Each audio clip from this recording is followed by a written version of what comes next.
Boche gold and diamonds. Buy now, pay later. CPM-ഉം LDF-ഉം കനത്ത പരാജയം നേരിടുന്ന തിരഞ്ഞെടുപ്പ് ഫലമാവും മെയ് 4-ന് ഉണ്ടാവുകയെന്ന് ഡെമോക്രാറ്റിക് മാർക്സിസ്റ്റ് ഫെഡറേഷൻ നേതാവ് M. സതീഷ് പറഞ്ഞു. തെരഞ്ഞെടുപ്പിൽ CPM ജില്ലാ കമ്മിറ്റി അംഗങ്ങളിൽ പലരും രഹസ്യമായി സഹായിച്ചിട്ടുണ്ട്. DMF-ന്റെ നിലപാടും UDF വിജയത്തിന് സഹായകമായിട്ടുണ്ടെന്ന് സതീഷ് വാർത്താ സമ്മേളനത്തിൽ പറഞ്ഞു. ഞങ്ങളുടെ എല്ലാം സാന്നിധ്യം അതിൽ ഒരു പ്രധാന ഘടകമായിട്ട് മാറും.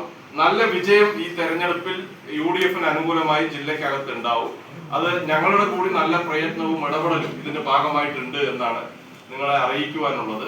അപ്പൊ തുടർന്ന് ഇപ്പോ ജില്ലാ ഒരു കൺവെൻഷൻ കഴിഞ്ഞു, തെരഞ്ഞെടുപ്പ് കഴിഞ്ഞു, അതിനുശേഷം ജില്ലാടിസ്ഥാനത്തിലുള്ള 311 അംഗങ്ങൾ ഉൾപ്പെടുന്ന ഒരു കൗൺസിൽ, ജില്ലാ കൗൺസിൽ യോഗം ഞങ്ങൾ ചേരും. നിയമസഭാ തിരഞ്ഞെടുപ്പിൽ നെന്മാറ, തൃത്താല, ഒറ്റപ്പാലം, കോങ്ങാട് മണ്ഡലങ്ങളും പട്ടാമ്പിയും ചിറ്റൂരും അവർക്ക് നഷ്ടമാവും. ഇതിനിടയാക്കുന്നത് DMF-ന്റെ പ്രവർത്തനമാണ്.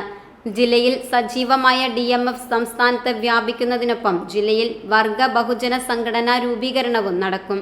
യഥാർത്ഥ ഇടതുപക്ഷമായി മാറുന്നതിന്റെ ഭാഗമായി CMP നേതാവ് CP ജോണുമായി സംസാരിച്ചിട്ടുണ്ടെന്നും M. സതീഷ് പറഞ്ഞു.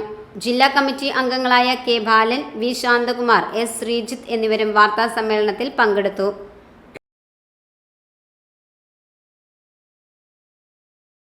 Time kids pre school, Mannannur road, Vaniyamkulam. .view news. കാഴ്ചകളാണ് ലോകം, കണ്ടു തുടങ്ങുക.